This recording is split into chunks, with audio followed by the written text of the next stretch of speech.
We've been working clearing landmines for over 20 years now, and one of the challenges we have is locating the actual landmine.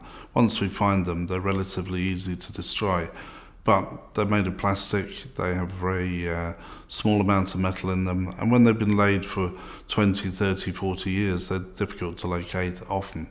So what we want to do is look and work with the university and industry to see if there is a better way of locating landmines. All of this came about through Sir Bobby Charlton and him visiting minefields in Bosnia and in Cambodia, and the minefield that he visited in Cambodia was a mag minefield. There were some people that gave me a view of what it's like when a landmine goes off. And I mean, I was only 100 yards away, you know, and it frightened the life out of me when it exploded. And then they said, well, just imagine if a young boy or a young girl was walking past, you know, that somebody's actually left that mine solely to destroy them. And I did ask, you know, well, how long is this likely to go on, you know? And they said, well, it's almost forever. You know, to clear landmines would take up to 1,000 years if you try to clear the landmines that are in the ground now in various parts of the world. And I was on my way back from what we were doing there, and I'm thinking to myself, well, I've got you. There must be a better way. There must be a better way of actually approaching it. It can't possibly. You can't possibly wait. We have brainy people in this country. There must be someone that can think of a better way of doing it. So when he got back to Manchester, he was looking at the contacts that he has at the University of Manchester and the University of Lancaster, and also Rapiscan, who are a global airport detection company, and us, the Mines Advisory Group, who do the work at the front end looking for the mines. And he brought them together in a loose consortium, really, to see if we could all work together to look at different ways of locating landmines. And through that, the knowledge transfer project came together. It was really spun out of work that a company I'm associated with, OSI and Rapiscan Systems, who were involved in research with the Manchester University research teams, Bill Lionart and Tony Payton. And it was a project that we were looking into passive scanners, the walk-through body scanners, and the technology that the guys had thought could help this project. So taking the research, we then, with the help of Bill and Tony and others in the university and the research teams, we thought the technology that they had in there could help us in this field. The initial project, while we were still in the process of forming the charity, to translate some of the technology that we'd already developed for other applications to mine clearance, was funded by the KTA project. So this has enabled us to do some pilot studies where we've been able to explore some of the technology we're going to use, including metal detectors and combining metal detector data with some other methods such as ground penetrating radar to improve mine clearance. And those pilot projects have led to projects that are now funded by Find a Better Way, so that we'll be able to deliver the technology that's actually able to help the mine. Ideas were put on the table, and we'd still not formed the charity in full. But it gave us hope. There's a group of guys inside with Sir Bobby, and who really was the driver of this. He thought it could be done in a better way. And with the help of the Dean of the University, we took these ideas. Under the Geneva Convention, the landmines should be laid with a detection ring in them, a metal ring, that means that they're easy to detect. The idea wasn't that they would cause a humanitarian problem after the military conflict had moved on, but the reality is, in most cases, that the mines were not deployed with the location ring. So they're very, very difficult to detect. For example, the type of objects we're talking about, this is a small anti-personnel mine, and this has purposely had an aluminium ring put around it to make it detectable.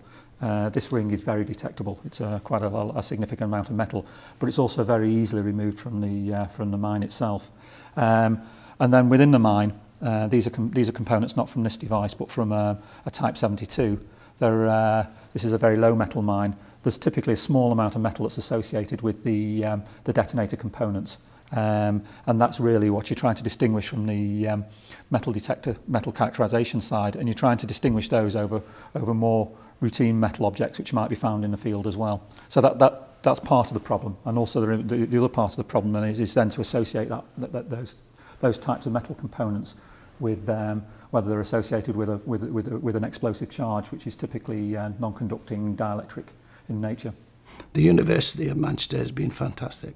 The real reason he's doing polarisation. They've all helped to pull it all together. We have so many intelligent, bright, and some of the professors and some of their accreditation is just unbelievable. They are so intelligent that, but they've volunteered.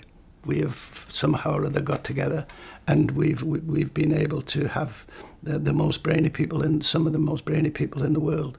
I think the challenges are finding the skill base in the research teams. Massive challenge. They found them, by the way, but that is in itself a skill base in itself. And at the same time, to find a skill base that is interested, that is excited by our challenge of the project, that has been delivered inside the university. The guys and girls that are working on these projects in Manchester University are amazing.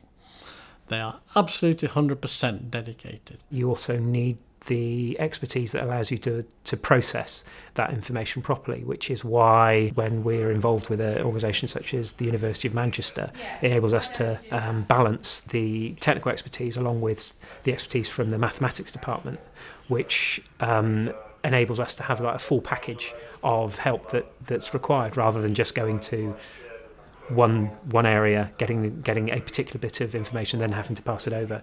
It's one-stop shop seems a bit of a trite phrase, but it is that level of if you can make contact to the university and they can then go off and provide all the expertise because they have expertise in such breadth in so many different disciplines. Well, I think we've had substantial benefits from it. The KTA project has led on to the SEMIS project, which is a much more substantial project to try and deliver this technology into real use. And without the KTA, we would have been struggling to make the step from our previous research with Rapiscan and Manchester Airport on security scanning of personnel to transfer this technology to landmine applications and UXO detection.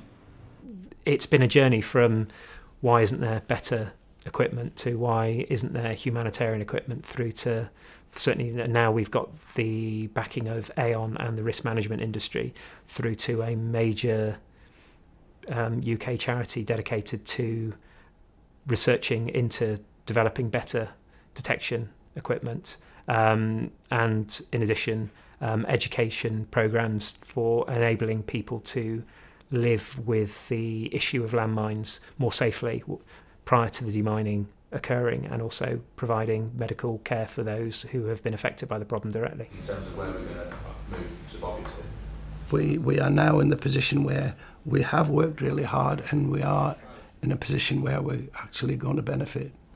It's going to take a while, but hopefully not too long. And it's just crazy to think that, you know, the reasons why they exist.